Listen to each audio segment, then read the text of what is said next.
자, 우리 11장, 12장이 어려워요.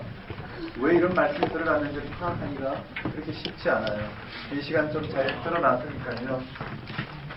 이러한 부분들을 좀 잘 확보하셔서 기억하는데 10장까지 쉽게 기억해요. 근데 11장부터 13장까지는 좀 어려운데 한번 따라해 볼까요? 거절과 초청. 거절과 초청. 무지와 초청. 무지와 초청. 맞아요. 거절과 초청이에요. 한번 따라해 볼까요? 불신앙과 초청. 불신앙과 초청. 뭐든 좋아요. 하나님 나라를 예수님께서는 드러내셨지만 그 하나님 나라에 대한 그들의 잘못된 표상 때문에 하나님 나라를 잘 받아들이지 못하고 있는 그들을 향하여 예수님은 하나님 나라를 초청해요. 근데 그 제자들에게는 그것이 이상한 게 아니라 당연한 현상이라는 걸 예수님은 드러내고 있어요. 자, 한번 따라해 볼까요? 거절과 초청. 거절과 초청. 거절과 초청. 거절과 초청. 거절과 초청. 거절과 초청. 11장에 보면 세례 요한과 예수님의 질문과 답변 형식으로 세례 요한을 거부하고 예수님을 거부하고 있는 이 세대에 대해서 지금 선포하고 있고요. 되셨나요? 여기에 첫 번째 세례 요한의 질문과 답변을 통해서 이 세대에 대해서 여기 장터에 그 장터 아이들인가요? 네, 비유가 들어가 있죠. 이 세대를 이 세대를 드러내는 비유도 들어가 있고요. 그 다음에 이 고라신과 베데레와 가버나움 도시, 예수님을 받아들이지 않는 하나님을 받아들이지 않는 이 도시 화를 선포하고 있고요. 그 예수님을 초청하고 있고요. 초청한 이후에 안식일 논쟁이 들어가요. 쉼을 선포한 예수님 그걸 드러내기 위해서 안식일을 선포하고 그리고 다시 또 초청하고 있어요. 예수님 병 고치는 사건에 초점 맞춰서 초청하고 있고요. 그 다음에 바알세불과 요나의 표적을 통해서 참된 지책을 통해서 하나님 나라가 무엇과 같은지를, 그러니까 초청이라는 건 하나님 나라, 예수님을 통해서 이루어지는 하나님 나라이고 거절은 그들이 기대했던 불신앙 가운데 있었던 아까 저기의 표현을 보면은 바로 이 땅에서의 삶을 이야기한다면 예수님은 하나님 나라를 드러내고 있는 이와 같은 형식으로 드러나 있어요. 그게 천국 비유설교로 들어가요. 한번 따라해볼까요? 천국 비유설교. 천국 비유설교. 이거는 구체적으로 하지 않고 나중에 비교할 때 다음 시간에 하기로 할게요. 한 것만 일단 잡아주세요. 한번 따라해볼까요? 천국 비유설교. 천국 비유설교. 자, 그 다음이 중요해요. 14장부터요. 자, 마가복음을 한번 볼까요? 마가복음에 보면 자, 한번 따라해볼까요? 중세금밀손. 중세금밀손. 마가복음의 중풍병자는 어디로 내려갔느냐면은 이적 마태복음의 10가지 이적으로 갔고요. 세리 레이를 부르신 사건도 10가지 이적으로 가서 여기 언급되어 있죠. 맞나요? 제자도의 두 번째인가요? 제자도에 대해서 언급되어 있어요. 9장에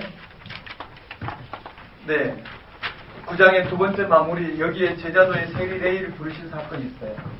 그 다음에 금식 사건도 저기에 제자도, 첫 번째 제자도에 언급되어 있고, 밀리사과 손 마른 자는 어디로 갔느냐 하면 여기에 거절과 초청 장면에 안식일을 생각하면서 손 마른 자가 갔어요. 되셨나요? 네. 12제자 부르시면 파송설교로 갔고요.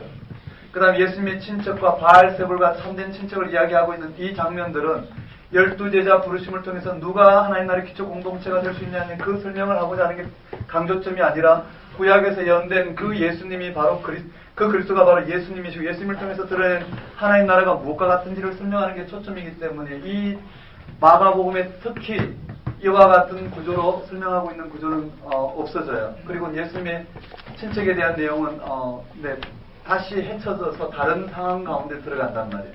바알세불 논쟁은 여기 들어갔죠.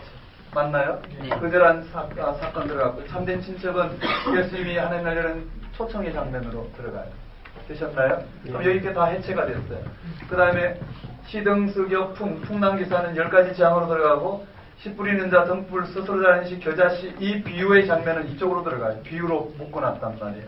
그리고는요, 그라사 귀신 들린 자, 야이로 자, 혈정인 곳이 사건 다 10가지 재앙으로 들어가요. 맞나요? 남은 게 없죠. 다 헤쳐서 들어갔어요. 그 다음에 나사렛 사람, 나사렛에 배척된 건, 좀 두고 보고요. 그 다음에 12제자 파송과 보고도 다 헤쳐 들어갔어요. 이제 어디부터 시작되냐면은, 여기에 세례 요한의 순교부터 여기부터 남았단 말이에요. 되셨나요? 그래서 여기 세례 요한의 순교가 들어가요. 한번 따라볼까요? 세례 요한의 순교. 세례 요한의 순교. 14장에 세례 요한의 순교가 들어가고, 그 다음에 남은 게 뭘까요? 여기에 오병이어 이렇게 들어가요. 제가 이렇게 설명하지만은요, 마가복음과 관계없이 마태복음을 아주 정확하게 그 의도를 드러내서 설명할 수 있어요. 하지만 우리는 공부를 해야 될 게 마가복음을 초점으로 마태복음이 어떻게 열렸는지를 일단 살펴봐야 됩니다. 인식을 그렇게 따라가야 된단 말이에요. 왜냐하면 마가복음서를 토대로 해서 마태복음이 마태 공동체에 서고자 하는 그 의도대로 복음서를 썼기 때문에 이해되시죠? 누가복음도 마찬가지 마가복음을 토대로 썼기 때문에 마가복음의 이 형식 구조가 그대로 들어갔단 말이에요. 그것을 우리가 인정하고 들어가야 되죠. 왜냐하면 실제로 비교해 보면 마가복음의 요소가 거의 뼈대를 이루고 있다고 볼 수 있어요. 자, 한번 따라해 볼까요? 세례요한의 순교, 세례요한의 순교, 오병이어. 오병이어. 여기에는 똑같은 관점이에요. 여기 전까지는 예수님이 하나님 나라를 드러냈지만 세례요한부터 시작해서 그들이 이 무지를 드러냈어요. 불신앙을 드러냈고 그게 예수님이 초청하고 있는 장면이고 이제는 다시 또 어떻게 해요? 제자들의 관점에서 제자들이 무지를 드러내고 있는 장면이에요. 오병이어가 드러나고요. 오병이어 다음에 물 위로 걸어오신 예수님, 물 위로 걸어오신 예수님이 등장하지만 여기에 또 베드로가 물 위로 걸어가는 이야기가 나와요. 이거는 마태복음만 나와요. 마태복음만 나오는 이런 사건들이 뭔지는 다음 시간 짚을 거예요. 지금 뼈대만 잡아봅시다. 한번 따라하겠습니다. 물 위로 걸어간 베드로. 네, 베드로가 여기 언급돼요.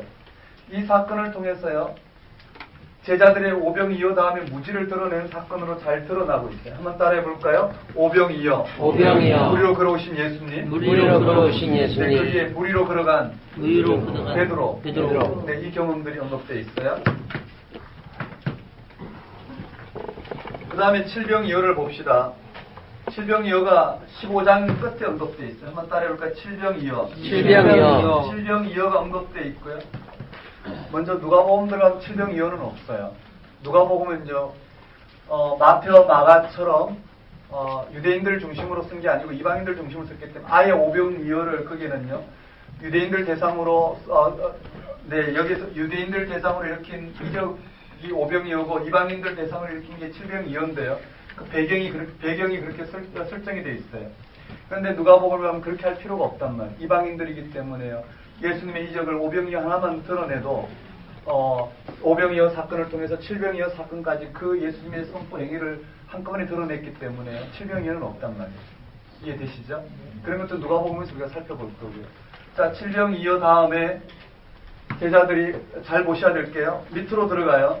칠병이어 다음에 거기에 16장의 바리새인들의 표정 요구, 배에 떡이 없어 수건거림 요 사건을 같이 묶어야 돼요. 같이 묶어서 이 내용을 읽어보면 쉽게 돼요. 한번 따라해 볼까요? 칠병이어 사건 이후에 마가복음이 이렇게 되어 있죠. 오병이어, 칠병이어, 오병이어 사건 이후에 물 위로 걸어오신 예수님을 통해서 무지를 드러내고 있고 칠병이어 사건 이후에 배 떡가져오기를 잊어먹은 이 베이스의 사건을 통해서 무지를 드러내고 있다는 똑같은 장면이에요. 장만 바뀌죠. 한번 따라해 볼까요? 한번 따라하겠습니다. 네, 배에 떡가져오기를 잊어먹어 수근수근거리는 그들을 향하여 예수님께서 내 가르침을 주는 장면으로 제자들을 무지를 책망하는 장면으로 언급되어 있어요. 이것이 이렇게 짝을 이루고 있어요. 이 가운데 뭐가 언급되어 있는 장면인지 한번 따라해 볼까요? 정결규례, 가나안 여인의 믿음, 그 다음에 많은 병자를 취했더라. 요약 보고가 되어 있지만 여기에 귀 먹고 누란 자, 이 귀신 들린 귀 먹고 누란 자 고친 에바다 사건은 빠졌어요. 왜냐하면 이적과 기사는 여기 다 모여 있고요.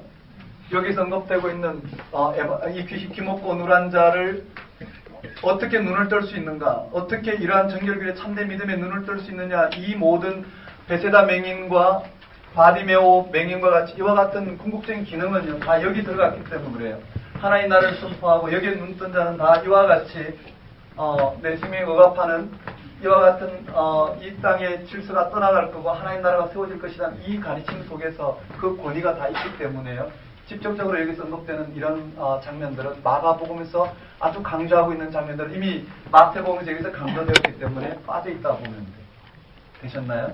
공부할 때는 그렇게 할 필요는 없지만 읽어보시면 거기까지 가게 된다는 거예요. 여기에 칠병이어와 오병이어 사이에 한번 따라볼까요? 정결규례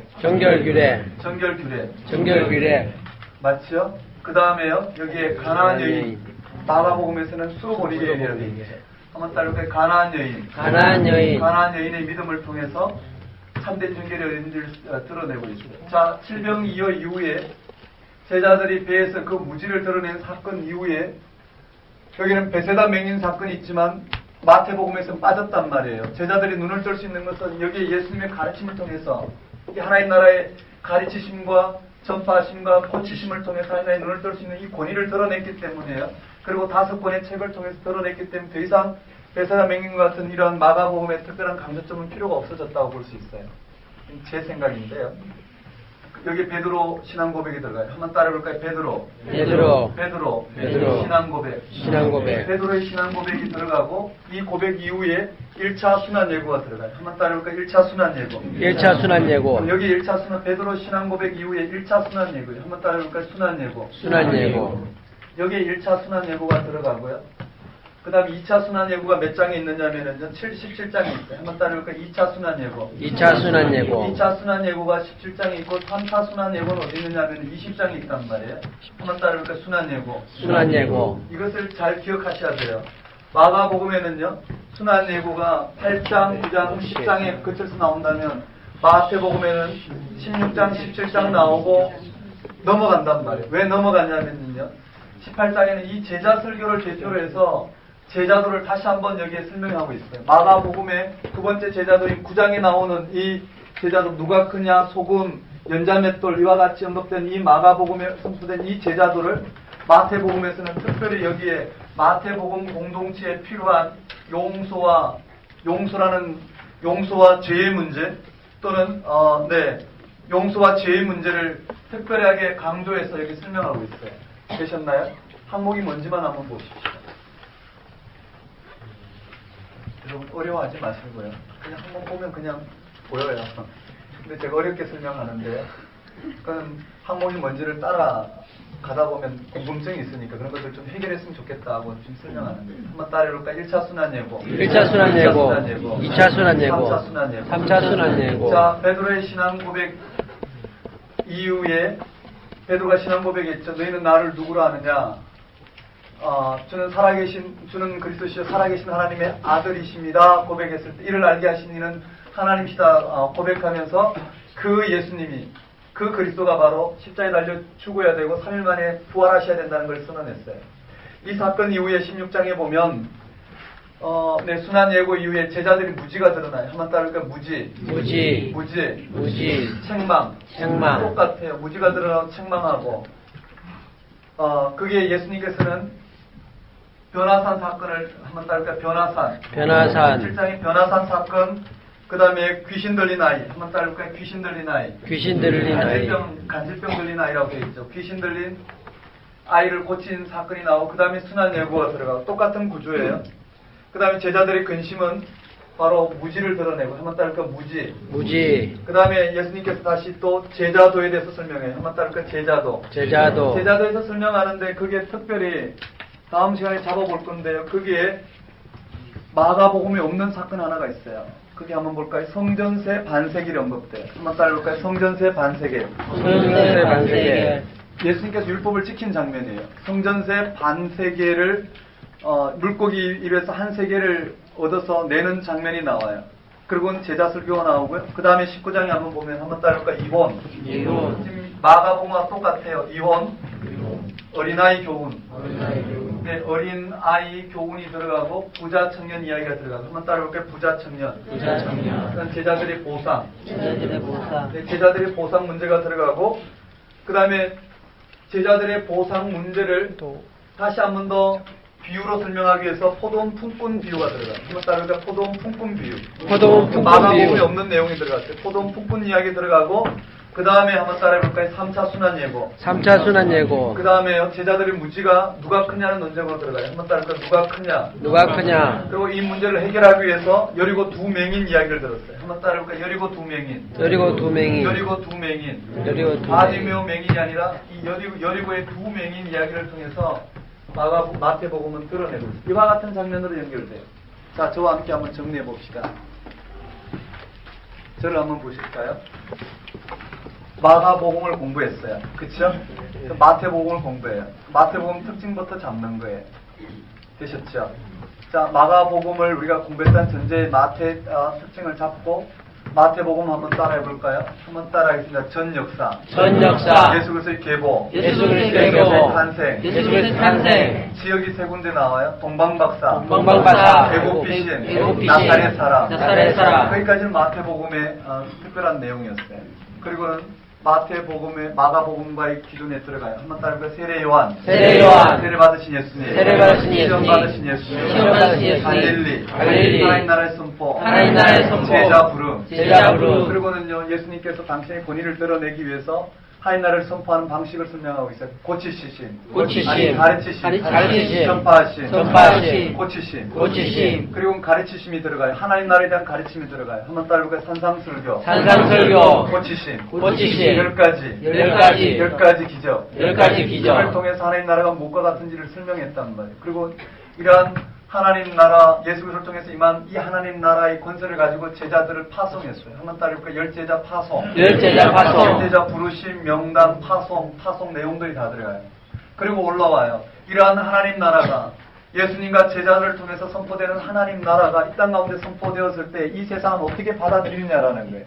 한번 따라해볼까요? 거절과 초청. 거절과 초청. 거기에 대한 부분들을 비유로 들려주고 있어요. 한번 따라해볼까요? 하나님 천국 비유 설교. 천국 비유 설교. 거기까지가 완전히 잡혀야 돼요. 거절과 초청 장면을 한번 잡아볼까요? 한번 따라해볼까요? 거절과 초청. 거절과 초청. 자, 첫 번째예요. 세례 요한의 질문과 예수님의 답변. 세례 요한의 질문과 예수님의 답변. 그 다음에요. 거절하는 도시들. 거절하는 도시들. 고라신. 베세다.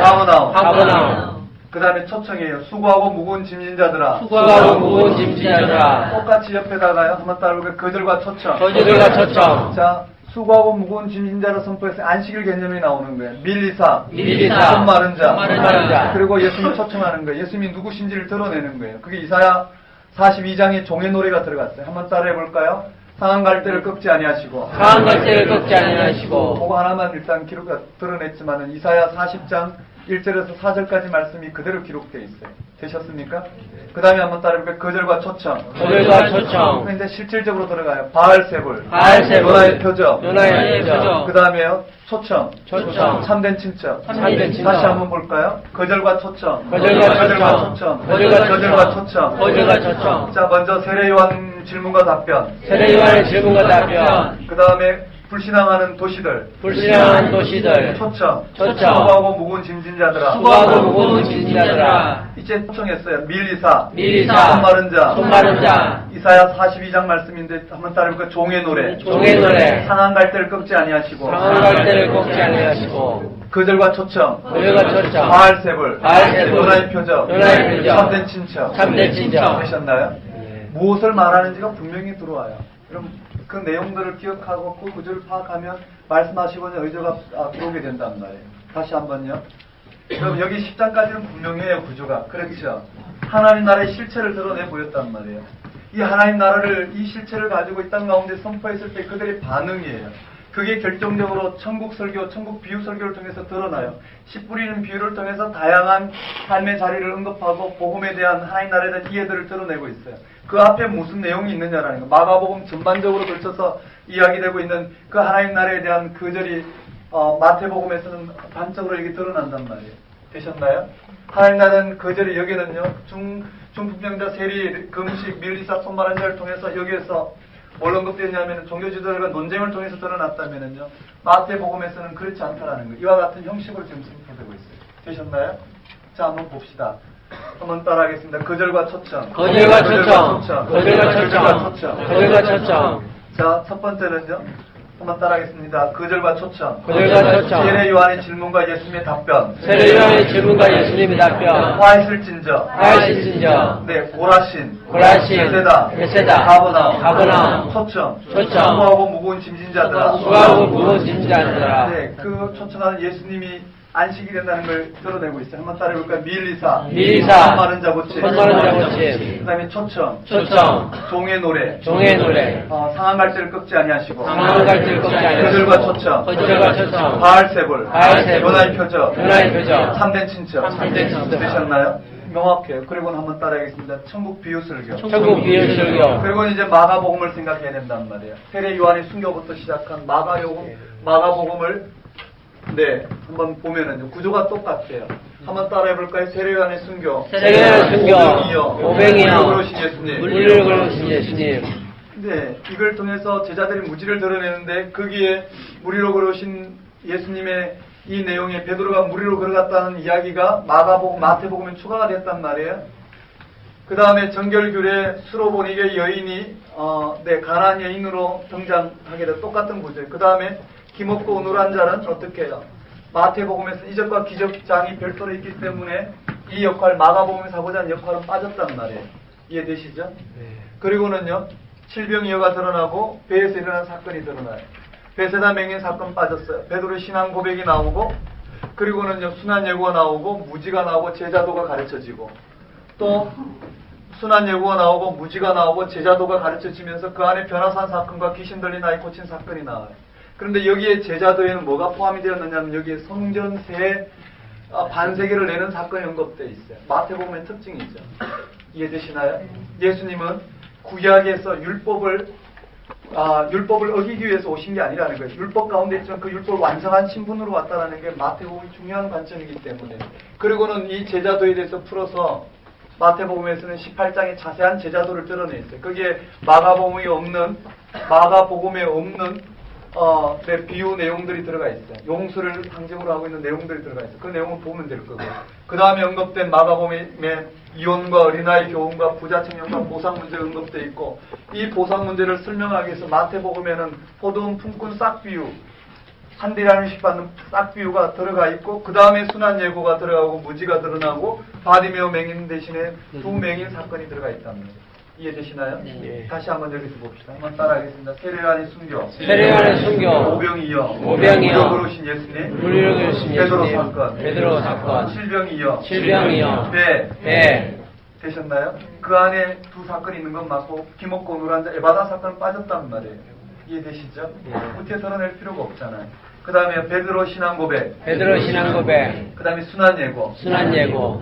제가 여기서 적어서 좀 그런데요. 베드로 신앙 고백 이후에 1차 순환 예고, 2차 순환 예고, 3차 순환 예고 됐죠.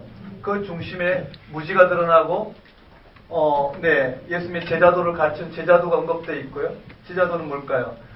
자기를 부인하고 자기 십자가를 지고 나를 따르라. 맞죠? 그 다음에 자기 목숨을 구원하고자 하는 자는 잃을 것이요, 나와 복음 때문에 목숨을 얻고자 하는 자는, 목숨을 버린 자는 구할 것이다. 생명을 얻을 것이다. 그 사건 위에 변화산 사건과 귀신 들린 아이 고친 사건, 순환 예고가 들어가고 무지가 드러나고 제자도를 가르치는 장면에서 특별히 성전세의 이야기가 나오고, 그 다음에 제자도에서 언급되고요. 맞죠? 이혼 문제, 어린아이 교훈, 부자 청년, 보상 문제를 보강하기 위해서 포도 품꾼 싹 이야기가 나오고, 그 다음에 3차 순환 예고가 들어가고, 누가 크냐는 논쟁 다음에 여리고 두 맹인 사건이 나와요. 되셨나요? 자, 머릿속에 한번 외워봅시다. 마가 마태 비교하면서요. 한번 볼까요?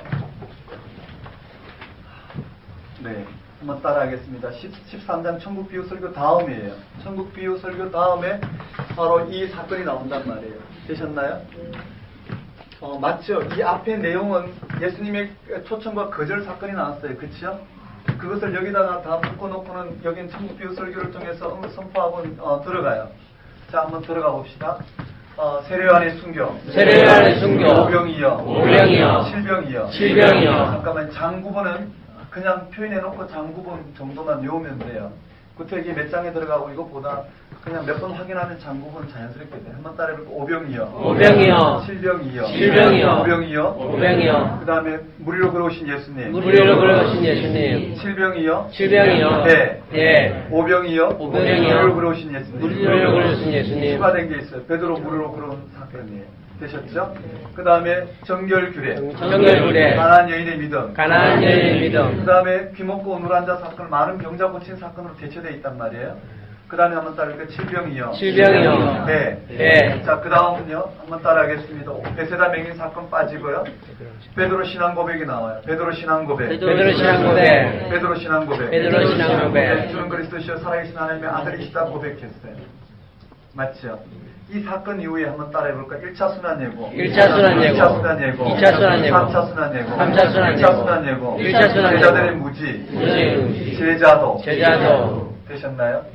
1차 제자도가 언급되어 있어요. 그 다음에요. 변화산. 변화산. 귀신 들린 아이. 2차 순환 예고. 2차 순환. 제자들의 무지. 제자도. 여기에 성전세 한 세 개에 들어가요. 그 다음에 제자도가 언급된 제자 설교가 언급되고요. 되셨죠? 그 다음에 한번 따라해볼까? 이혼. 어린아이 교훈. 그 다음에 부자 청년. 제자들의 보상. 그 다음에 언급돼서 뭐가 언급되냐면 부동특권 사표가 추가되고요. 그 다음에 한번 따라해볼까요? 3차 순환 예고. 3차 순환 예고. 제자들의 무지. 누가 크냐? 둥맹이. 되셨나요? 이걸 읽으면 쉽게 정리가 된단 말이에요. 이게 마태복음의 내용이에요. 되셨나요? 이 정도 잡고 그 내용, 세부적인 내용을 조금만 보면 너무나 분명하게 인식해 나가서 보면 볼수록 말씀이 또 확실해가요. 그냥 단순 암기로 그냥 평면적으로 해서는 절대 잡힐 수가 없어요. 그럼 복음서를 아마 이렇게 틀을 잡고요. 그 내용을 읽으면 그 내용이 무슨 사건인지가 명확히 드러나게 되고요. 그리고는 그 명확히 드러난 그런 내용을 바탕으로 신학적인 작업을 해놓은 것들을 확인해 가다 보면 분별이 되기 시작해요. 내용이 기억이 안 되면요. 그게 참 힘겨운 싸움인데. 내용이 기억 안 되는 힘겨운 싸움이죠. 우리가 그렇잖아요. 예를 들어서 뭐 초등학교 때 아니면 고등학교 때 아니면 내가 몸담고 있는 어떤 단체에 그 사람들이 누구인지를 겪어보고 나면 누군가가 이야기하면 그 사실이 맞는지 안 맞는지 판단이 되고 내가 잘 모르는 이야기를 누군가 해주게 되면 더 추가되어서 그를 잘 알 수 있을 거예요. 근데 누가 누군지 전혀 파악이 안 된 상태에서 그 사람이 그 사람 같고 저 사람이 저 사람 같은데 누가 무슨 이야기를 해도 잘 모를 거예요. 엉뚱한 사람을 생각하고 잘못된 정보를 통해서 우리는 심각한 오류에 빠질 수도 있단 말이에요. 그런 부분들을 우리가 극복하기 위해서 이와 같은 구체적인 장면을 통해서 확인하는 게 훨씬 말씀을 분별하는 데 중요하다 볼 수 있어요. 되셨습니까? 자, 그러면 이제 누가복음으로 들어갈게요. 이 사건을 잘 기억하셔야 돼요. 제가 여기서 지우면 다시 쓸 수 없기 때문에요. 잘 기억하셔서 누가복음 너무나 중요해요. 누가복음을 여기서 한번 잡아볼게요.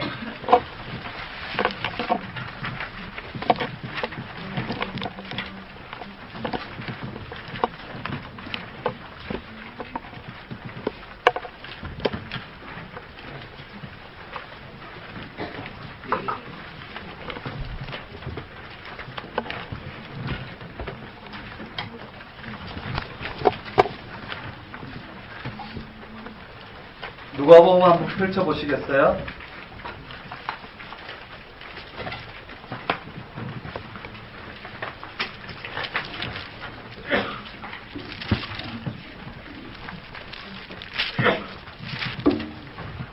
카페에다가 올려놨습니다. 저기 조 나누는 것을 초시 제시로 나눴고 거기 올려야 될 항목들을 해놨어요. 풀타임으로 공부할 사람, 파타임으로 공부할 사람 그렇게 정해서요. 나이도 구분할까 하다가 별로 의미가 없는 것 같아서 내려놨고요. 신학을 했는지 안 했는지 그때 신학을 전공했는지 안 했는지도 내려놨어요. 그렇게 구분해봐도 그렇게 묶어놨는데도 그게 별로 효과적이지 못했어요. 그래서 섞여서 하는 게 제일 좋을 것 같았어요. 거기다 신청을 해주시면 이번 주 안에 최대한 재구성을 조를 나눠서 조장을 제가 전화를 드릴 거예요. 조장 좀 맡아주십시오 하면 맡아주시고 그 조원들 어떻게 챙겨야 될지를 알려드릴 거예요. 조 모임은 모여서 다시 뭐 설명하고 공부하고 안 된 부분들 빠진 거 설명하고 이런 부분이 아니라 여기에 나와 있는 이 내용대로 조원들 중에서 교재 당군화하는 것, 그 다음에 장내용 암기하는 것, 암송하는 것, 이 항목을 잡아서 매주 그 분량들을 여기에 기록된 대로 체크해 주면 돼요. 그러니까 조가 구성되면 수업 마치고 이 자리에서 조가 뭘 해야 될지, 뭘 점검해야 될지 제가 설명을 하고 각 우리 도우미 전사님들이 붙어서 그 조가 조장을 중심으로 활동이 되도록 이렇게 열어드릴 거예요.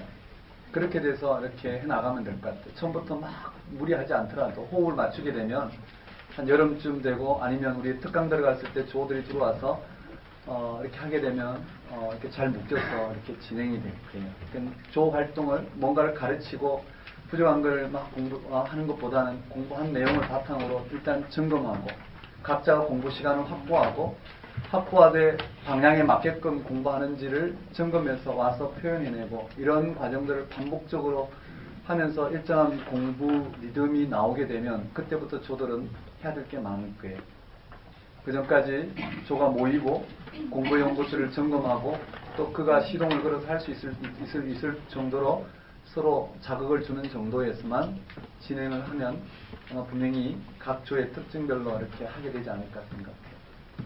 한 조가 붙으면 다 붙고 거의 떨어지면 다 떨어지고 뭐 그런 정도까지 조의 활동을 하게 되면 영향을 미쳐요. 그렇다고 해서 조가 끝까지 가야 된다는 부분은 없어요. 그냥 편안하게 하되 정말 양심껏 해야 돼요. 막 이기적으로 하다 보면은요 굉장히 힘겨운 부분이 양심껏 내가 선한 영향력을 미치고 그 조를 통해서 내가 감당해야 될 부분 감당한다고 생각한다면 아마 좋은 결과가 나오지 않을까 생각해요. 그거는 이제 조가 구성된 다음에 제가 말씀드릴 거고요. 이번 주 신청을 해주시면 주중에 금요일까지 연락을 드리고 토요일날 만나서 여기서 조 모임들을 하도록 그렇게 하겠습니다. 신청해 주시면 그렇게 확인하겠습니다. 자, 우리 누가복음에 보면은요. 여러분 거기에 누가복음의 특징을 드러내는 몇 가지 한번 볼까요? 많은 부분들 볼 수 있어요.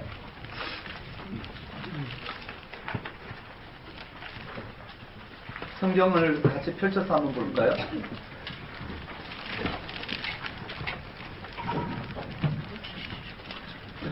(12장) 한번 펼쳐보겠습니다. 다양하게 볼 수 있겠지만은요.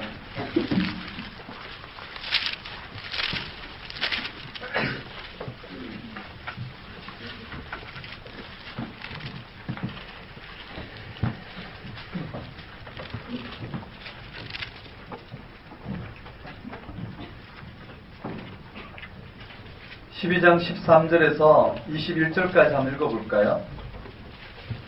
12장 13절에서 21절까지 우리 그냥 함께 읽겠습니다. 시작. 우리는 한 사람에게 선생님이 명령하여 주셨다 명령하셨으니 이르시되 이 사람아 누가 너를 너희의 재판장이나 물건 나눈 자로 세우니 하시고 그들에게 이르시되 너가 모든 탐심을 물리치라 사람의 생명이 그 소리에 넉넉한 데 있지 아니하니라 하시고 또 비유로 그들에게 말하여 이르시되 한 부자가 그의 앞에 소출이 풍성하게 심중에 생각하여 이르되 내가 혹시 쌓아둘 곳이 없으니 어찌할까 하고 또 이르되 내가 이렇게 하리라 내 곡간을 모두 거기에 짓고 내 모든 곡식과 물건을 거기 쌓아두리라 또 내가 내 영혼에게 이르되 영혼아 여러 해줄 물건을 많이 쌓아두었으니 평안히 쉬고 먹고 마시고 즐거워하자 하리라 하되 하나님은 이르시되 어리석은 자여 오늘날에 내 영혼을 누로 쫓아들이니 그러면 내 준비한 것이 누구의 것이 되겠느냐 하시니 자기를 위하여 점을 쌓아두고 하나님께 대하여 구하지 못한 자가 이와 같으니라. 아멘. 여러분 여기 이거 묵상했던가요? 우리 깊이 있게 묵상 안 했죠?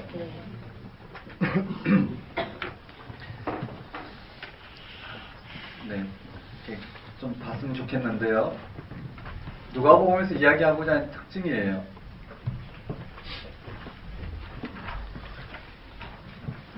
좀 요약해서 말씀드리면요.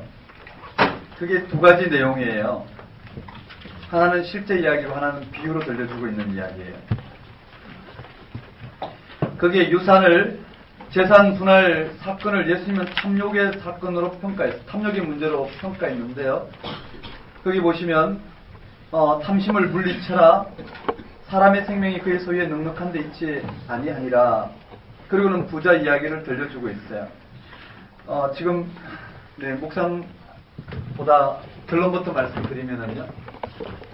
이 내용을 통해서 누가복음에서 뭘 드러내려고 하냐면은 마태복음이나 마가복음에서는 그 청중들이 대부분 유대교 출신 기독교인들이었기 때문에요. 율법을 들어서 이야기했단 말이에요. 더 나은 의라는 율법을 들어서 이야기했어요. 지금 누가복음에서는 그 청중이 이방인들이란 말이에요. 이방인들은 그의 삶의 자리가 율법의 자리와는 다르단 말이에요. 이 삶의 자리가 뭘까요? 예를 들어서 바리새인과 서기관들이 안식일을 목숨을 걸고 지키듯이 오늘 이 땅에 살아가는 오늘 우리들은 정상적인 이와 같은 삶의 행위가 나올 거란 말이에요. 그 행위가 이 땅의 삶의 행위가 뭘까요? 재산 분할을 청구하는 재산 유산 분할을 청구하는 그 사람이나 예수님이 예를 들었던 그 부자 비유나 이 비유는 잘못된 게 하나도 없어요. 그렇죠? 만일 이 말씀을 듣고 만일에 우리가 이 땅에 어떻게 살아야 될까 생각한다면 우리는 뾰족한 방법이 없어요. 예를 들어서 유산을 분할하고 자기 몫을 챙기는 것은 이 땅의 당연한 삶의 과정이에요. 맞죠? 당연한 삶의 과정이란 말이에요. 내가 시험을 잘 쳤는데 동수는 2등을 했는데 떨어졌단 말이에요. 왜 떨어졌는지를 물으면 네, 당연히 붙어야 되는데 왜 떨어진지 묻는데 난 당연히 붙어야 되는데 그냥 어떻게 해요? 떨어뜨렸다라는 거예요. 이유 없이 떨어뜨렸다는 거예요. 그래 가서 예수님에 가서 주님 제가 여기서 떨어졌습니다. 근데 주님 뭐라고 말씀하시냐면 탐심을 물리쳐라. 생명이 이에 있지 않다. 어떻게 살아란 말인가요? 부자업 이야기도 마찬가지예요. 열심히 기도하며 열심히 신앙생활을 했어요. 주일날 열심히 내 하나님 섬기면서 열심히 신앙생활을 했단 말이에요. 그래서 정상적으로 사회활동을 통해서 돈을 벌었어요. 월급을 타고 적금을 했단 말이에요. 또는 농사를 지었어요. 아니면 사업을 했어요. 갑자기 사람들이 많이 몰려와서 대박이 터졌어요. 그래서 저축을 해두고 이 정도 돈이면 앞으로 먹고 살기에 부족함이 없겠다 생각하고 저축을 했단 말이에요. 근데 예수님이 뭐라고 이야기하냐면 이 재물에 관심을 두지 말고 생명은 이에서 나는 게 아니라는 거예요. 맞죠? 그리고는요, 재물에 마음을 두지 말고 하나님께 대하여 부요하라고 말씀을 하고 있어요. 이런 대목을 접하면 어떻게 해야 될까요? 신학교 와서 열심히 공부를 했단 말이에요. 그래서 성적이 잘 나왔어요. 4.3 만점에 한 4.2 정도 나왔어요. 뭐 나름대로 만족하는데 예수님께서 뭐라고 말씀하시냐면 30 생명이 거기 있지 않다라는. 그럼 어떻게 하라는 공부를 하지 말라는 말일까요? 공부를 안 하면 해답이 되느냐 말이에요. 그게 아니라는 거예요. 우리는 여기서 벗어날 수 없어요. 그러니 대부분 어떻게 생각하냐, 열심히 해서 돈을 벌면 하나님 나라를 위해서, 교회를 위해서 헌금하고 물질로 섬겨라 정도로 받아들이는 거예요. 적절하게 타협해서 내 이 정도를 벌게 되면 하나님 앞에 이만큼 헌신하고 또 난 내 열심히 삶을 살고 또 그런 양심의 가책이 있으면 또 벌고, 이와 같은 장면으로 이 말씀을 해소하려고 그런단 말이에요. 그런 식으로 말씀을 빠져나갈 수는 없어요. 우리에게는 이게 직접적으로 임한 말씀이란 말이에요. 무슨 말이냐면요, 이 유산 분할과 이 부자가 그 재산을 모으는 것은 이 땅의 정상적인 삶이라는 거예요. 맞죠? 오히려 하나님 은혜로 말미암아 주어지는 아주 정상적인 삶이에요. 그런데 예수님 말씀은 이런 정상적인 삶을 통해서 생명을 얻는 게 아니라는 거예요. 즉 이러한 정상적인 삶을 통해서 생명을 얻는 게 아니라 이거는 이 땅의 삶의 방식이고 오직 예수 그리스도를 믿음으로 말미암아 우리가 이 생명을 얻는다라는 거예요. 하나님께 부여함이란 하나님이 예수 그리스도를 통해서 드러내신 이 십자가의 사건과 부활 능력이 무엇인지를 믿음으로 말미암아 우리가 그 세계를 맛보는 것, 그것만이 우리에게 생명을 담보할 수 있다라는 거예요. 이해되시나요? 누가복음에서 뭘 말하려고 하냐면 율법에서는, 마태 마가에서는 율법의 자리를 갖고 왔다면 누가복음은 삶의 자리를 가져와서 이야기한단 말이에요. 이뿐만 아니에요. 14장에 가면 또 어떤 내용이 있느냐면 우리가 이 사건을 한번 봤고요.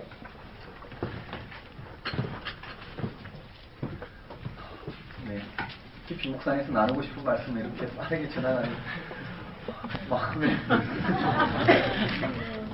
제가 막 상처가 돼요, 이런 게.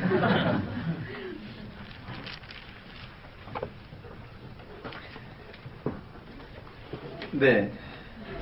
우리 다른 기회에 좀 자세히 살펴보기로 하고요. 그게 12장에 보면은요, 이렇게 돼 있죠. 12장에 어리석은 부자의 비유가 언급되어 있어요.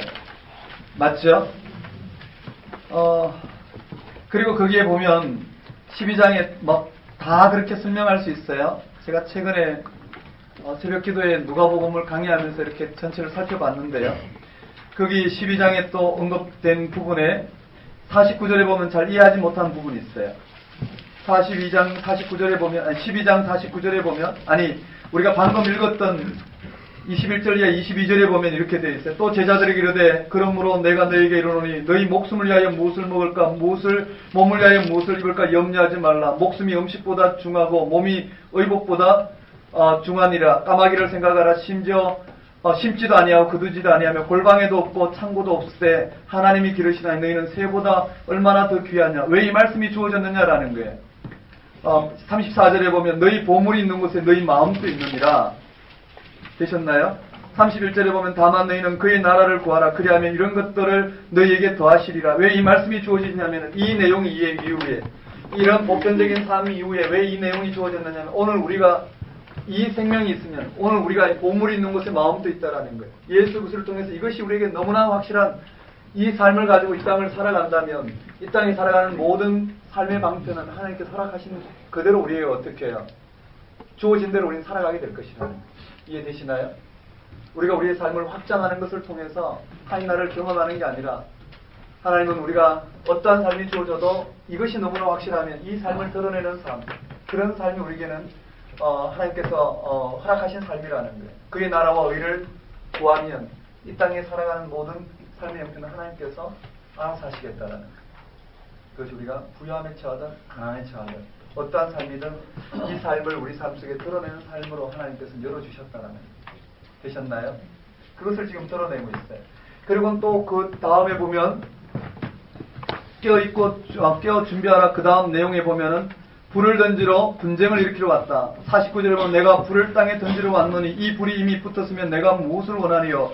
나는 받을 세례가 있으니 그것이 이루어지기까지 나의 답답함이 어떠하겠느냐? 내가 세상에 화평을 주려고 온 줄로 아느냐? 내가 너희에게 이르노니 아니라 도리어 분쟁하게 하려 함이니라. 그리고 예를 들어서 이후에 한 집에 5사람이 있어 분쟁하되 셋과 둘이 셋과 하리니 아버지가 아들과 아들이 아버지와 어머니가 딸과 딸이 어머니와 시어머니가 며느리와 며느리가 시어머니와 분쟁하리라 하시니라. 이 말씀을 어떻게 받아야 될까라는 거예요. 이런 말씀도 또한 무슨 말이냐면 이 땅에 우리가 아무리 가족관계 가운데 가장 평화를 누리는 가족관계 가운데 평화가 있다 하더라도 그것은 거짓 평화라는 거예요. 그 자체로는 평화를 줄 수 없어요. 맞나요? 거짓 평화를 깨고 진짜 참 평화 가운데 예수님께서 오셨다라는 거예요. 그러니까 우리를 실제로 분쟁하기 위해서 오신 게 아니라 분쟁이라는 의미는 우리에게 거짓 평화를 깨고 참 평화가 무엇인지를 가르쳐주기 오신 예수님 그 사역을 지금 드러내고 있습니다. 되셨나요? 이해가 안 되시나요? 거기에 49절에 내가 불을 던지러 왔노니 이 불이 이미 붙었으면 내가 무엇을 원하리요? 나는 받을 세례가 있으니 그것이 이루어지기까지 나의 답답함이 어떠하겠느냐 이렇게 되어 있어요. 네, 불은 심판을 상징하기도 하고 성령을 상징하기도 해요. 맞죠? 나는 받을 세례가 있으니 그것이 이루어지기까지 나의 답답함이 어떠하겠느냐? 내가 세상에 화평을 주려고 온 줄로 아느냐? 내가 너에게 이르노니 아니라 도리어 분쟁하게 하려 함이라. 여기서 말하는 화평은 거짓 화평을 말하는 거예요. 이 땅에 살아가는 우리의 관계 속에 있는 거짓 화평을 말하고 주님은 이 거짓 화평을 깨뜨리고 참 평화를 주기 위해서 오신 분이시라는 거예요. 그런 관점에서 지금 설명이 되고 있어요. 이 대목이 또 어디에서 반복되냐면요. 한번 볼까요? 거기에요. 어디에 비교가 될까요? 네, 14장 한번 볼까요?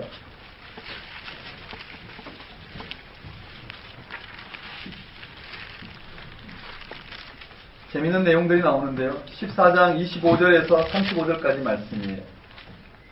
14장 25절에서 35절까지 제가 말씀드릴게요. 거기 보면 제자가 되는 길을 가르쳐주고 있어요. 25절에 수많은 무리가 함께 갈 때 예수께서 돌이키사 이르시되 물론 내게 오는 자가 다 부모와 처자와 형제와 자매가 더욱이 자기 목숨까지 미워하지 못하면 능히 내 제자가 되지 못하고 27절에 누구든지 자기 십자가를 지고 나를 따르지 못하는 자도 능히 내 제자가 되지 못하고 망대 비유 나오고 전쟁 비유가 나온 다음에 33절에 이와 같이 너희 중에 누구든지 자기의 모든 소유를 버리지 아니하면 능히 내 제자가 되지 못하리라. 그리고 소금 비유가 언급되어 있어요. 저를 한번 보시겠어요? 뭘 언급하고 있느냐면요. 미워하라는 말은 핵심이 무엇이냐면은 이 땅에 우리가 부모를 사랑하고 형제를 사랑하고 처자를 사랑하고 또는 친구를 사랑하는 그리고 자기 목숨을 위해서 또는 자기 소유를 위해서 우리는 이 땅에 살아가요. 이러한 삶을 아무리 살아도 이 생명을 맛볼 수 있는 건 아니라는 거예요. 이해되시나요? 이러한 삶을 상대적으로 여기고 상대화시키고 절대적인 아닌 상대화시키고 오직 예수 그리스도의 십자가와 부활 생명을 믿음으로 말미암아 우리는 이 참된 생명 가운데 거할 수 있다는 걸 지금 드러내고 있는 거예요. 이해되시나요? 맞죠? 소금이 그 맛을 잃으면 무엇으로 짜게 하리요? 밖에 버려져 던져져 사람들 발에 밟힐 뿐이라 그랬어요. 오늘 우리 그리스도인으로서 이 땅 가운데 소금과 빛과 등불로 살아간다는 것은 이 생명을 확보하고 이 삶이 결정적이지 않고 상대적이고 단지 이 삶은 이 생명을 드러내기 위해서 우리에게 허락한 삶이요. 궁극적으로는 이 세상이 우리의 삶을 정해놓고 끌어가는 그런 세상의 권세에 놓여있는 삶이 아니라 전혀 다른 이 생명 가운데 놓여있는 그 생명을 바라보고 살아가는 것. 그것이 오늘 우리에게 주어진 삶이라는 거예요. 그것이 뭘까요? 예수 믿는 진정성이고 기독교의 진정성이에요. 구원이 여기 있다라는 거예요. 맞죠? 그것을 갖고 살아가는 것이 소금이 짠맛을 내는 것 같은 삶이라는 거예요. 자, 소금이 짠맛을 내는 건 소금이 아무리 많아도 짠맛을 잃어버리면 소금이 아닌 것처럼 이 땅에 우리가 아무리 형통하더라도 그 자체로는 소금의 역할을 할 수가 없어요. 우리가 아무리 초라하더라도 이 생명이 있으면 소금으로서의 기능은 다 하는데 맞죠? 그것을 지금 설명하고 있는 거예요. 마태, 마가와 달리 누가복음에서는요 이 삶의 문제를 들어서 이야기한단 말이에요. 무슨 말일까요? 이런 문제도 마찬가지예요. 이 문제가 만약에 이 관점에서 이 하나님 나라 예수를 통해서 임하는 이 하나님 나라를 분별하지 못하고 이 말씀을 해석하면 해석할 길이 없어요. 유산 문제도 해석할 길이 없고요. 어리석은 부자 문제도 해석할 길이 없고요. 분쟁 문제도 해석할 길이 없고요. 누가복음에 나오는 수많은 문제들을 그 자체로 해석할 길이 없어요. 그저 윤리적 도덕적 관점에서 그때그때 주어진 메시지를 가지고는 이야기될 수 있죠. 그거 하나님 나라와 무관하단 말. 예수님 가르침과 무관할 수 있어요. 맞죠? 여러분 여기에 한번 생각해 보셔요. 아이 보고 초등학교 아이를 둔 부모가 아침에 학교 아이를 보내놓고는 아이에게 그래요. 너 친구들도 만나지 말고 놀지도 말고 구멍가게 들리지도 말고 너 낯선 사람 따라가지도 말고 집으로 곧장 오너라. 아니면 가만 안 둔다라고 이야기했어요. 핵심이 뭘까요? 집으로 곧장 오는 거예요. 맞죠? 그거 다 안 하고 애가 뭔가 엄마가 가르치는 건 몇 가지 안 하고 그건 다 안 하고 집에 오는 시간을 늦게 왔어요. 다른 거 하면서요. 그걸 피해갖고 엄마가 물으면 뭐라고 이야기해요? 엄마 그거 안 했어. 난 이거 했어. 그 말이 안 된단 말이죠. 무슨 말이냐면 이런 말의 핵심은요. 미워하라는 게 핵심이 아니라는 거예요. 이해되시죠? 예수님께서 분쟁하게 원했다는 그게 핵심이 아니라는 거예요. 뭐냐면 궁극적인 하나님 나라 궁극적인 이 생명을 우리 가운데 허락하기 위해서 예수님은 이 땅의 삶을 들어서 이야기한단 말이에요. 되셨나요? 마치 율법을 들어서 이야기하시는 것처럼 이 삶을 들어서 이야기한 이와 같은 부분이 열렸을 때 가능하다라는 거예요. 어린아이 비유도 마찬가지예요. 거기 보시면 14장에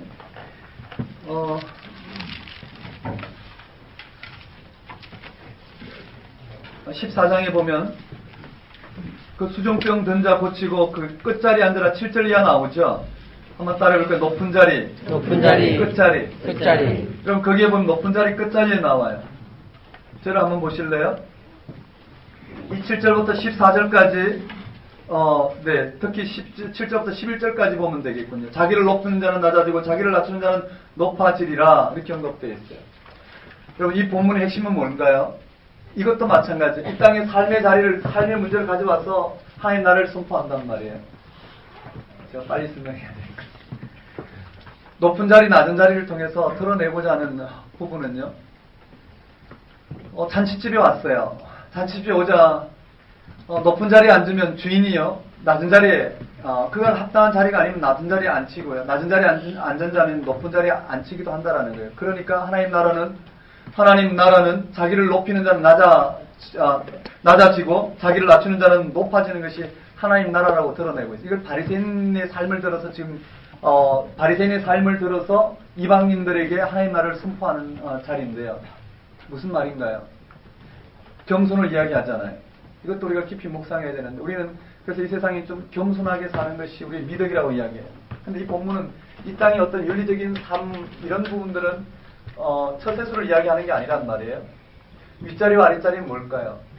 잔치집 비유를 통해서 언급된 것은 윗자리에 앉고 낮은 자리에 앉고 이게 중요한 게 아니라 주인이 판단하더라는 거예요. 주인이 높은 자리와 낮은 자리를 판단하더라는 거예요.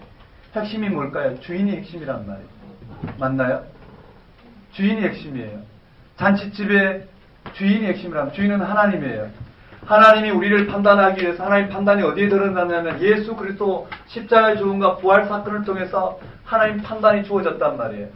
그러니 오늘 우리가 이 땅에 살아가면서요, 우리의 삶을 못 받고 십자가의 자리를 취하면 하나님은 우리를 부활 생명으로 높여주실 것이고 스스로 이 땅에 살면서 높은 자리 이 삶을 추구하는 사람은 하나님 끝내는 어떻게 해요? 그를 낮은 자리, 이 생명을 맛보지 못한 낮은 자리를 처하게 만들 것이라는 거예요.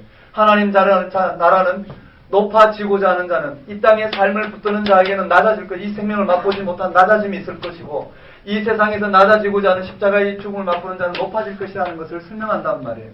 하나님 판단은 예수 그리스도를 통해서 이 땅 가운데 임한 그 하나님 나라를 드러내고 있다는 거예요. 그러니 어떻게 해요? 누가복음을 통해서 이 높은 자리 낮은 자리를 통해서 드러내고자 하는 핵심은 뭘까요? 하나님 나라라는 거예요. 예수님을 통해서 이 땅의 삶을 들어서 하나님 나라를 드러내는 거예요. 높은 자리 낮은 자리를 판단하시는 분은 하나님이시라는 거예요. 하나님 판단은 예수 그리스도의 십자가의 죽음과 부활 사건 가운데 드러났어요. 맞나요? 여러분 잘 들으시는 거죠? 네.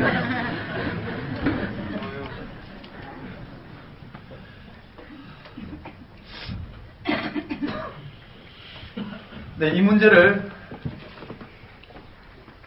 이 누가복음에서는 아주 다른 데 없는 내용들을 가지고 누가복음에 그렇게 기록해 놨단 말이에요. 이해되시겠죠? 하나님 나라를 마가복음 가운데 이방인들을 향하여 삶의 문제를 들어서 하나님 나라를 이와 같이 기록했어요. 이런 문제를 우리가 다뤄나갈 거예요. 올해는 마가복음처럼 아주 상세하게 누가복음을 통해서 하나님 나라를 열어낼 건데요. 근데 지금은 마태, 마가, 누가복음의 이 자료를 가지고 여러분들이 눈으로 확인할 정도만 익혀두면 될 것 같아요. 그런 의미에서 제가 한 10분만 하면 누가복음 끝날 것 같아요. 네, 한번 보십시다. 누가복음을요.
자, 이렇게 한번 보십시다.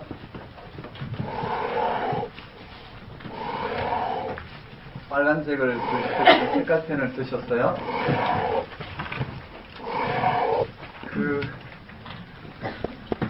누가복음 6장에 보면 사복사화 되어 있죠. 사복사화 되어 있어요. 그 사복사화부터 이렇게 가르셔야 돼요. 그리고는 사복사화부터 8장 첫 번째 예수님을 따르는 여인들까지요. 8장 첫 달라까지 메모를 치셔야 돼요. 되셨나요? 그 다음에 9장 마지막 두 번째 줄이 있어요. 거기 우리 교재에는 표시가 돼 있어요. 교재에 표시가 돼 있는데 9장 밑에서 두 번째 사마리아 동네에서 냉대당하신 예수님, 그 사건부터 두 번째 사건부터 이와 같이 어디까지 연결됐냐면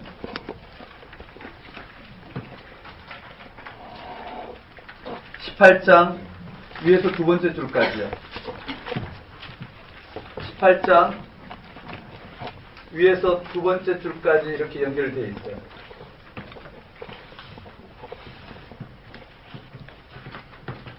그리고 1장, 2장 네모를 치시고요. 1장, 2장 이렇게 네모를 쳐볼까요?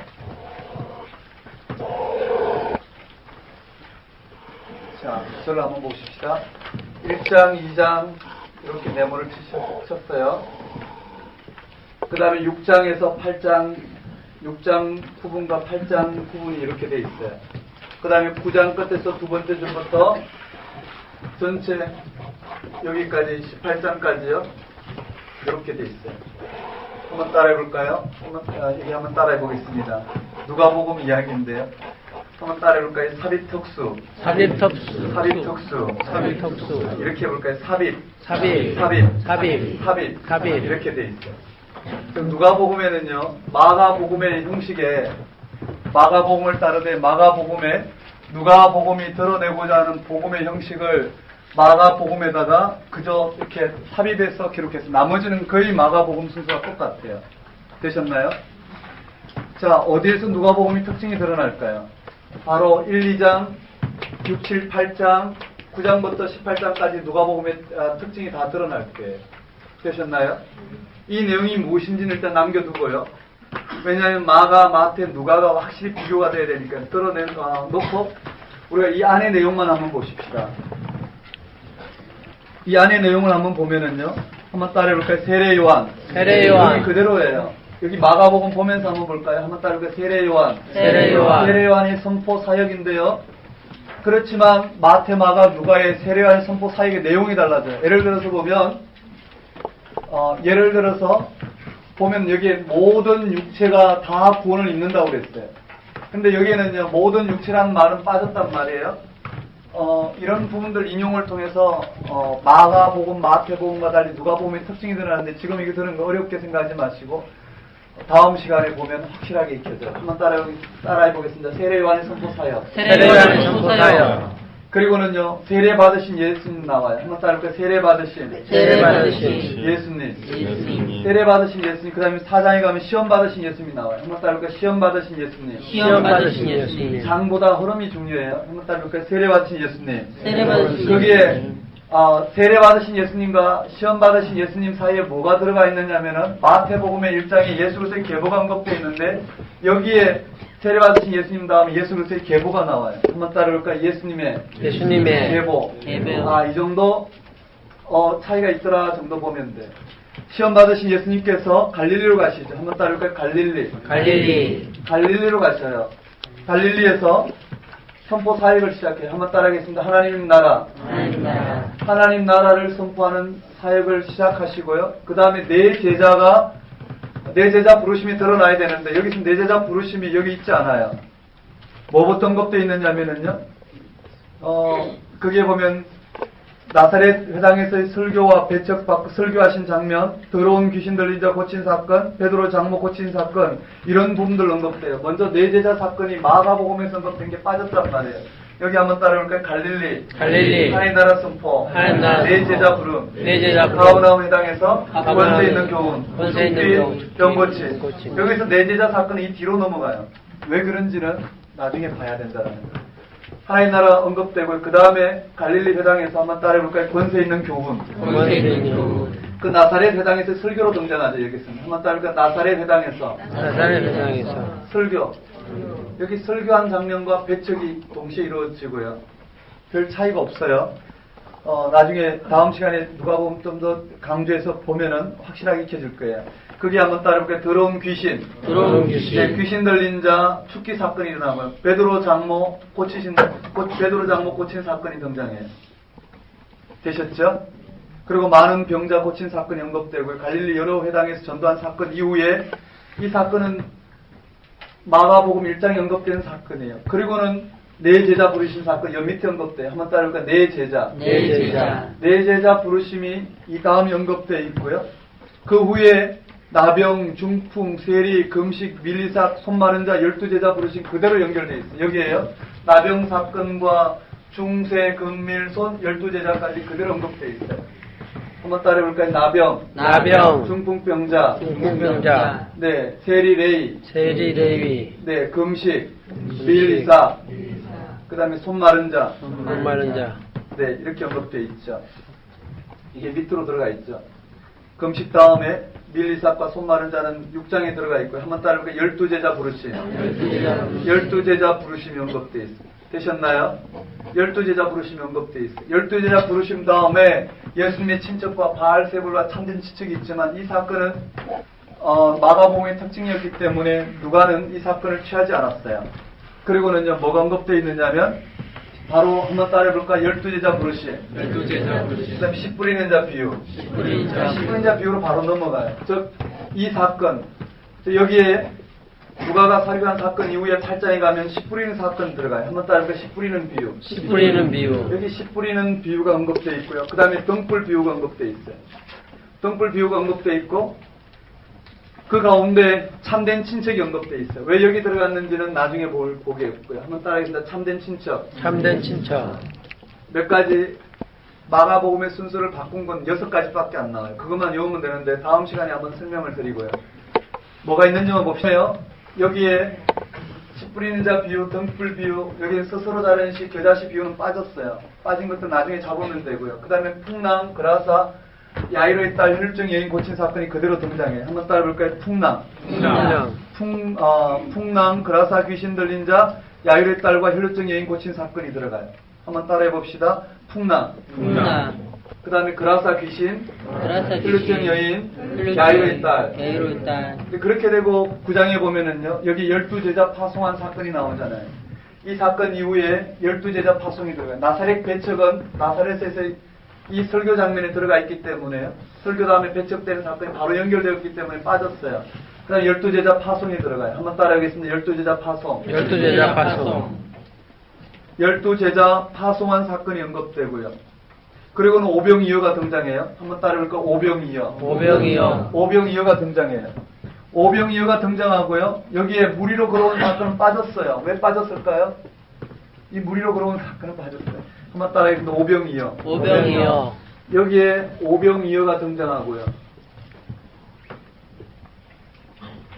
어떤 누가복음은 특별한 어떤 공동체의 위기 가운데 선포한 것이 아니라 이방인들을 향하여 하나님 나라가 무엇인지를 드러내고 예수님을 드러내기 위해서 선포됐다고 했을 때 한 공동체의 위기보다는 하나님 나라가 무엇과 같은지를 가르치는 게 중요했기 때문에 이런 한 공동체의 위기를 드러내는 본문들은 생략됐다고 볼 수 있어요. 한번 따라해볼까? 오병이어.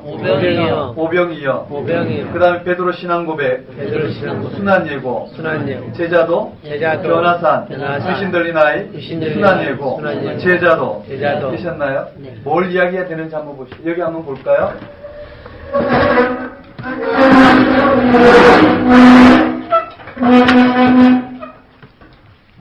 오병이어 다음에 언급돼야 될 이 모든 정결규례와 수로 보내기 기목고 누란자 7병이어 베세다 명령 다 빠졌어요. 왜 빠졌냐면은 이방인들에게는 이 정결규례 자체가 의미가 없었기 때문에요. 그리고는 베드로 신앙 고백이 나와요. 한번 따라해볼까요? 오병이어. 베드로 신앙 고백. 오병이어 다음에 이 베드로 신앙 고백이 나오고, 네. 베드로 신앙 고백이 나오고, 그 다음에 1차 순환 예고가 나와요. 한번 따라해볼까요? 순환 예고. 1차 순환 예고가 나오죠. 그 다음에 제자들의 무지가 등장하고요. 무지는 특별히 언급하지 않았죠. 한번 따라해볼까요? 1차 순환 예고. 제자도. 그 다음에 변화산. 그 다음에 귀신 들린 아이. 그 다음에 2차 순환 예고. 네, 2차 순환 예고가 그게 언급되고요. 2차 순환 예고 다음에 제자들의 무지보다 제자도에 대해서 특별히 언급되어 있죠. 이와 같은 장면으로 마가복음 순서를 그대로 따랐어요. 그런데 3차 순환 예고는 어디 있냐면 여기 들어가요. 2차 순환 예고의 무지 한번 따라해볼까요? 1차 순환 예고, 1차 순환 2차 순환 예고, 2차 순환 예고, 2차 순환 예고까지는 언급되어 있고, 그 다음 2차 순환 예고의 제자들의 무지를 언급된 이혼 문제와 어린아이 교훈과 부자 청년과 보상 문제는 저 뒤로 넘어가는데, 이방인들에게서는 이혼 문제는 중요하지 않았어요. 이건 율법의 계명을 지금 갖고 들어온 거기 때문에 중요하지 않았어요. 그래서 여기 뒤에 가면은요, 18장에 가면 무슨 내용이 나오냐면, 한번 따라해볼까요? 어린아이 교훈. 어린아이 저 교훈. 이혼 문제가 빠지고 어린아이 교훈이 등장하고요. 그 다음에 여기에 부자 청년이 등장해요. 부자 청년 이야기 나오고, 그 다음에 제자들의 보상 문제가 등장하고요. 그리고 여기에 3차 순환 예고가 드러나요. 3차 순환 예고가 드러나고요. 그 다음에 3차 순환 예고 다음에 제자들의 무지가 또 빠졌어요. 왜냐하면 예수님을 따르는 제자들의 무지보다는 누가복음에는 하나님 나라가 무엇인지를 드러내는 게 우선이었기 때문에, 하나님 나라가 무엇과 같은지를 설명하는 게 우선이었기 때문에요. 제자들의 무지, 누가 크냐는 문제는 전혀 다른 장면에서 언급돼요. 여기에서는 빠졌고요. 여리고 맹인이 등장해요. 한번 따라합니다. 여리고 맹인. 여리고 맹인. 여리고 맹인. 여리고 맹인. 고친 사건을 통해서 이 제자도를 가르쳐주고 있어요. 그 후에 19장에 보면 예수와 삭개오 비유가 나오고 열무나 비유가 나오고 예루살렘 입성이 들어가요. 한번 따라해볼까요? 예루살렘 입성. 예루살렘 입성. 이런 구조인데요. 저를 한번 보실까요? 뭘 드러내려고 하냐면 누가복음과 마가복음의 비슷한 부분과 다른 부분들을 지금 드러내고자 해요. 즉 마가복음을 익히고 나면 누가복음에는요. 누가복음의 핵심은 이 삽입된 내용들이에요. 삽입된 내용과 마가복음에서 언급하고 있는 그 하나님 나라와 어우러져서 아주 누가복음의 특유의 복음의 형식들이 주어졌다라는 게 되셨나요? 한번 따라해 볼까요? 한번 따라하겠습니다. 삽입 1, 삽입 1, 삽입 2, 삽입 2, 삽입 3, 삽입 3. 이 내용 앞뒤로 연결되었는데요. 그 자세한 흐름 정도는 그 차이들은 신경 안 쓰셔도 돼요. 마가복음 순서를 그대로 세례요한의 선포부터 12제자 부르심까지 언급되었구나. 그 다음에 삽입되어서 12제자 부르심 다음에 시프린 비유도 있는데 시프린 비유부터 어디까지요? 2차 순환 예고까지 언급되었구나. 그 다음에 이혼 문제부터 나머지는 18장부터 언급되었구나. 이렇게 익히면 된다는 거예요. 그리고 몇 가지 차이가 나는 것은 왜 그런지 이유만 알면 쉽게 우리가 알 수가 있어요. 그런 것들은 6가지밖에 없기 때문에 이 순서가 바뀐 거는 마가복음 순서에서 6개밖에 없기 때문에요. 그 6개 항목을 별도로 기억했다가 그 항목이 나올 때 어떻게 변화됐는지 정도만 살펴보면 된다는 거예요. 이해되시나요? 다시요. 공부 순서를 이와 같이 지키면 내용이 명확하게 들어갈 수 있어요.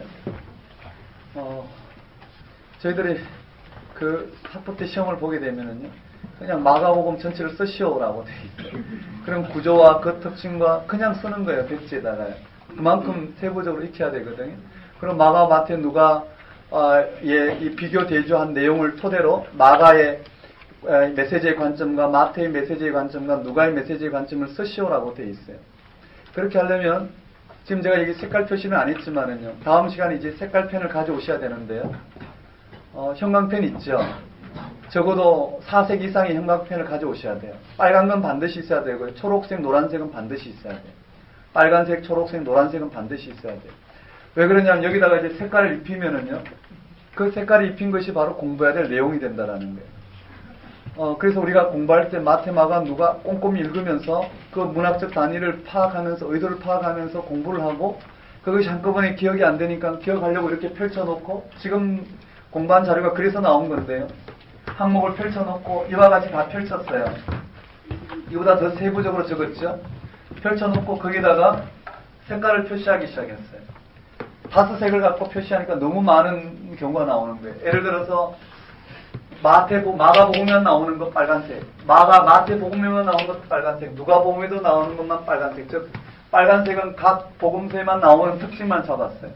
그리고 마태와 마가에만 나오는 것을 노란색, 맞죠? 마가와 누가복음에 나오는 것은 노란색, 그 다음에 누가복음과 마태복음에 나오는 것은 초록색, 이렇게 잡았어요. 그러니까 두 개만 나오는 것들 잡고요. 그냥 공통적으로 다 나오는 것 하늘색으로 잡고 뭐 이런 식으로 해서 정리를 했단 말이에요. 그래서 너무나 명쾌하고 외워지고 그리고 아주 세부적으로 그 메시지를 파악할 수 있었어요. 와, 신난다 하고 도서관에 갔어요. 우연히 책을 찾는데 기절할 뻔했어요. 그 신약의 대가가, 복음서의 대가가 연구에는 책을 봤는데 똑같이 해놨어요. 근데 거기는 5색을 썼고 우리 4색을 썼거든요. 그때 가능성과 절망을 봤어요.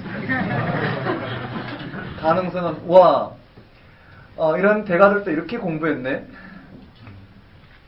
절망은요, 해 아래 새 것이 없다라는 거예요.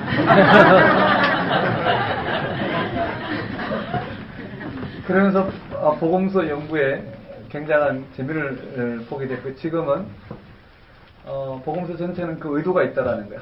한 달락이 아니라 전체를 통해서 말씀하시고자 하는 그 의도가 이 마지막 예수 그리스도의 십자가의 죽음과 부활 사건에 귀결되었다라는 것을 통해서 좀 쉽게 말하면 내러티브적으로 전체 무슨 말을 하고 있는지 그 의도를 파악하는 것. 그렇게 하려면 각 이 의도를, 각 내용들을 말씀하고 있는 구체적인 메시지와 전체 앞뒤 전후의 이런 관계들을 다 규명해야 돼요. 서기를 다 해야 돼요. 그리고는 전체를 연결해 나가는 작업을 하게 되는데요. 저 경우는 이제 그렇게 요한복음까지 차적으로 한번 정리를 했어요. 그래서 마가복음의 이런 전체 흐름으로 설명하는 경우는 글쎄요, 많이 연구가 돼야 될 분야라고 생각해요. 그렇게 연구된 결과를 갖고 있는 복음서의 어떤 연구 결과는 크게 없어요. 거의 본 적이 없어요. 부분 연결된 것들을, 물론 그 의도는 다 드러냈다고 봐요. 하지만 우리가 이렇게 한눈으로 살펴볼 수 있는 이런 정도는 이렇게 이미 설명을 했지만 우리가 그걸 담아내기는 참 힘겨운 부분이 있지 않았을까 생각해요. 그런데 어떻게 시도를 하다 보니까 그 의도가 잘 돼서 부분적으로 아주 조그마한 부분에 이와 같이 살펴보게 됐어요. 그러니까 이런 부분들을 여러분들이 틀을 가지고 나중에 신학 공부를 하더라도 더 깊숙이 들어갈 수 있는 토양이 되는데요. 신학을 공부하고 신학을 통해서 우리 가운데 임한 이 하나님 나라, 이 진리가 무엇인지를 파악하는 데서 가장 중요한 것은 성경이에요. 맞죠? 성경인데 성경에 대한 이와 같은 세부적인 아주 디테일한 부분까지 그 내용, 팩트 자체가 중요하단 말이에요. 그 팩트를 명확해야지 거기에 대해서 해석하는 것들이 분별되어지고 해석에 매이지 않고 또 다른 해석, 또 다른 풍성한 그 의도를 쫓아갈 수가 있다는 거예요. 지금 제가 드러낸 부분도 여러분과 살펴보면 부분적인 것이라는 말이죠. 부분적인 걸 통해서 뭐가 있는지를 살펴보고 이런 내용을 통해서 깊숙이 하나님 나라에 대한 조명을 해가는 것이 우리가 신앙하는 과정이라 할 수 있어요. 네, 오해가 없었으면 좋겠어요. 제가 말씀드리고자 하는 것은 이렇게 펼쳐놓고 공부하는 것이 어려운 과정이 아니라는 거예요. 시도해보다 보면 이것이 복음서를 공부하는 다른 과정이고, 많은 대가들도 아주 이런 기본적인 부분들을 아주 철저하게 공부했다는 것을 볼 수가 있어요. 그랬을 때 우리는 좀 더 분명한 메시지를 들을 수 있지 않을까 이런 생각을 해요. 자, 다시 한번 봅시다. 자, 누가복음을 어떻게 공부하냐면 1, 2장 이렇게 표시하고 6, 7, 8장에 걸쳐서 이렇게 표시하고 9장부터 18장까지 이렇게 표시했어요. 그리고는요, 마가복음을 용 그대로 가져오는 거예요. 세례 요한부터 어디까지요? 12제자 부르심. 그럼 내용 흐름을 쓸 수 있죠? 그럼 12제자 부르신 사건 이후에 여기서 볼까요? 세례 요한 선포 사역부터 12제자 부르신 사건까지 언급돼요. 그리고는 내용이 삽입되고 그 다음에 10뿌린 이 내용은 다 빠지게 되죠. 10뿌리는 비유부터 어디까지 연결되냐면 쭉 연결되어져서 2차 순환 예고 여기까지 언급된단 말이에요. 2차 순환 예고. 맞죠? 그리고 넘어가서 이혼 문제부터 여리고 맹인까지 연결된단 말이에요. 그 내용을 놓고 기록하고 그 다음에 빠진 내용들이 뭔지, 바뀐 내용들이 뭔지 체크하면 1차적으로 익혀져요. 그러고 난 다음에 왜 누가는 그렇게 했는지를 읽어 내려간다면 누가복음의 특징을 우리가 인식할 수 있어요. 이해되시나요? 네. 그랬을 때 누가복음의 메시지를 우리는 독립적으로 받아들이게 된다는 거예요. 이 내용과 더불어서 이 내용을 기억하고 앞에서부터 이제 하나씩 나가다 보면 누가복음의 정말 그 풍성한 하나님 나라에 대한 이해들이 이 복음서가 서로가 그 공동체에 선포한 것이 서로 보완되어져서 풍성하게 드러난단 말이에요. 우리가 초점 맞춰야 될 것은 이 땅 가운데 임한 하나님 나라가 무엇과 같은지, 예수 그리스도의 십자가의 죽음과 부활 생명이 우리 가운데 드러내고자 하는, 오늘 우리가 그 부활 생명 가운데 살아간다는 것이 이 땅 가운데 삶에서 구체적으로 어떤 모습인지를 드러낸 그 하나님 나라에 초점을 맞추는 거예요.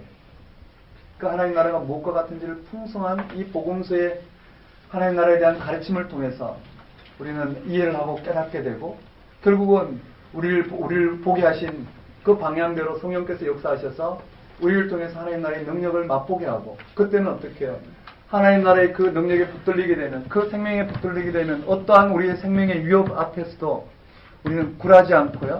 그것이 진짜가 아니라는 거예요. 그것이 끝이 아니라는 거예요. 끝이 아니기 때문에 우리는 아주 담대하게 하나님 우리를 다스리는 영역으로 우리를 내어드릴 수 있고 그때 우리를 통해서 드러내시는 생명 사건들을 맛볼 수 있고 결국은 세상에 우리는 십자가의 길로 우리 삶이 주어졌다 하더라도 결국은 그 속에 하나님의 궁극적인 승리인 부활 생명이 우리를 통해서 이 세상에 드러날 거라는 거예요. 그것이 우리가 이 땅 가운데 품고 있는 하나님 나라 우리가 살아가는 그 생명의 삶이라고 할 수 있어요. 맞죠? 여러분 그냥 우리가 믿고 있는 토대에서 그저 그러려니 생각하지 마시고 우리가 알고 있고 우리 신앙생활하고 있는 우리의 토대는 그렇게 굳건한 부분이 아니에요. 우리가 생각하고 있는 믿음이 정통이라고 생각하지만 그렇게 정통일 수가 없어요. 왜냐하면요. 정통이란 정말 예수님이 누구이신지 하나님이 이 진리의 말씀을 통해서 무엇을 말하고 있는지 기독교 2000년 역사 가운데 정말 하나님 나라 이 교회의 삶에 우리 각자가 이 땅에 살아갈 그 중심이 무엇인지를 드러내는 그 속에 들어가는 것이 정통이란 말이에요. 근데 우리는 너무나 어떻게 해요? 변방에 있단 말이에요. 우리는 이 삶에 몰려서 하나님 나라에 눈을 뜨지 못한 채 우리는 예수가 구주가 되신 건 맞는데 너무나 우리의 삶의 무게가 있기 때문에 우리는 이 삶의 무게에 쫓겨서 변방 가운데에서 우리는 간신히 신앙을 붙들고 서 있단 말이에요. 거기에서 우리는 신앙의 중심으로 들어오려면 정말 신앙의 정통으로 들어오려면 하나님 예수님을 통해서 이 땅 가운데 들어가는 하나님 나라가 무엇인지에 눈을 뜰 때만이 우리는 신앙의 정통에 들어와서 무엇이 정통인지를 분별할 수가 있다. 그래서 우리는 많이 착각한단 말이에요. 바리새인과 서기관들처럼 그들은 이 땅의 기득권을 자기의 일을 통해서 기득권을 누리기 위해서 쓴 그곳이 결국은 어떻게 정통이 아닌데도 불구하고 그들은 받아들일 수가 없는 거예요. 스스로 정통이라 생각하기 때문에 참된 가르침을 받아들일 수 없다. 우리도 마찬가지예요. 우리도 우리의 갖고 있는 신앙의 정통을 좀 내려놓고 내가 어떠한 신앙 훈련을 받았다 하더라도 그걸 좀 내려놓고 하나님 무슨 말씀하신지를 써서 그 말씀 앞에 서서 그 말씀을 통해 드러난 하나님 나라를 바라보고 우리 성령의 역사하심으로 그 세계를 뛰어들어가는 거예요. 그 세계에 한 발 들이고 놓고 나면 분별되기 시작한다는 거예요. 그때부터 내 문제는 전혀 다른 각도로 풀려가기 때문에요. 그때 고백되는 하나님 나라는 정말 많은 간증서적처럼 내려놓음, 또 더 내려놓음, 또 몽땅 내려놓음. 어디까지 내려놓음이 갈지 모르겠지만은요. 이것이 간증이 되는 게 아니라 우리의 상식이란 말이에요. 우리의 삶은 바로 그러한 믿음을 통해서 이 세계를 살아가는 것이 기독교인의 보편적인 삶이라는 것. 그것이 어떻게 간증이 되고 그것이 어떻게 우리 삶 속에서 우리가 따라야 될 하나의 특별한 사건으로 우리가 바라봐야 될까. 그런 것이 우리 기독교에 이미 정통성 잃어버렸다는 증거라는 거예요. 우리에게는 내려놓는 삶이 당연하단 말이에요. 맞죠? 예수가 나의 구주라 고백한 삶은 그 세계가 당연한 삶이에요. 정말 살아계신 하나님을 내가 입술로 고백하는 그것이 내 실제 삶 속에서 온전히 고백할 수 있다면 우리는 많은 부분들이 어떻게 해요? 이 삶의 현상에서 떠나게 될 거예요. 근데 우리에게는요, 이 삶이 너무나 두렵단 말이에요. 내게 정말 이 세상에서 실패하는 삶이, 이 세상에서 없는 삶이, 이 세상 가치 기준에서 벗어나는 삶이 너무나 두렵기 때문에 우리는 거기서 떠나지 못하고 끊임없이 그 삶을 붙들고 하나님의 다스림을 경험하려고 하다 보니까 우리는 한 발자국 하나님의 나라에 들어갈 수가 없는 거예요. 말씀 핵심은 그거예요. 우리는 진짜 살아계신 하나님, 우리 가운데 임한 진짜 현실 가운데 서 있다는 것을 확신하고 그 세계로 들어가는 거예요. 그것만이 우리가 사는 길이요. 그것만이 이 땅 가운데 임한 예수 그리스도 나의 구주가 되시는 이 역사를 맛보는 길이라는 거예요. 맞죠? 우리 사역도 그렇고 우리 공부도 그렇고 우리가 이루고자 하는 지금 우리가 따르고자 하는 길이 바로 그 길이라는 말이에요. 내 삶이 좀 예수를 따르면 내 삶이 좀 형통할까? 내 집안 문제가 좀 해결될까? 좀 내 갖고 있는 이 문제가 좀 개선될까? 이렇게 생각한다면 주님 말씀처럼 여우도 굴이 있지만 인자는 베개조차도 없다고 이야기하는 것처럼요. 우리는 만약에 그렇게 생각하고 주님을 따른다면 속았다고 이야기할 수 있어요. 아무것도 얻어질 게 없을 거예요. 반대로 주님 보게 하신 그 생명, 하나님의 풍성한 우리를 향해서 드러내신 그 하나님 나라의 그 부분들을 위해서 우리가 따른다면 너무나도 풍성한 삶이 주어질 거랍니다. 정말 우리가 정통이 뭔지, 어디가 정말 진짜인지를 말씀을 통해서 여러분 받아들였으면 좋겠어요. 우리는 우리 가운데 굉장한 저항력이 있어요. 내가 갖고 있는 신앙에서 그게 그렇게 정통이 아닌데도 불구하고 굉장한 저항을 가지고 살아가기 때문에 쉽게 들어갈 수 없어요. 여러분 말씀의 뿌리를 두시고 우리에게 주어진 예수님이 누구신지를 완전히 들여다보는 그러한 올 1년 공부가 됐으면 좋겠어요. 내 시간이 여러분 보상을 기대하는 시간이 아니라 이 시간이 가장 유익한 시간이 돼서 어떠한 대가도 바라지 않는 주님 무익한 종입니다. 우리가 하는 행위 하나하나가 구원을 경험하는 행위고 지금 하나님께 부름받아서 이 자리에 이렇게 막대한 이생을 치르고 공부하는 이 과정이 바로 무익한 종이라고 고백할 수 있는 하나님 우리를 불러주신 가장 극적인 사건이요 가장 풍성한 참된 생명을 맛보는 시간이다 고백하며 어떠한 보상이 아니라 이 시간이 가장 복된 시간이 되는 여러분이 되셨으면 좋겠습니다. 기도하겠습니다. 하나님 아버지, 오늘 우리 가운데 임한 이 구원의 지평을 말씀 가운데 깨닫게 하시고 성령의 역사로 이러한 삶을 살아갈 수 있도록 인도해 주시니 감사합니다. 하나님 말씀을 공부할 때마다 우리 가운데 임하신 그 하나님의 구원을 경험하는 귀한 시간 되게 하옵시고 구원이 발생하는 시간이 되게 하옵시고 참된 생명 우리 가운데 경험되어지는 귀한 시간이 되게 하셔서 무익한 종을 통해서 생명을 허락하시는 하나님의 이 놀라운 은혜를 고백하며 살아갈 수 있도록 인도하여 주옵소서.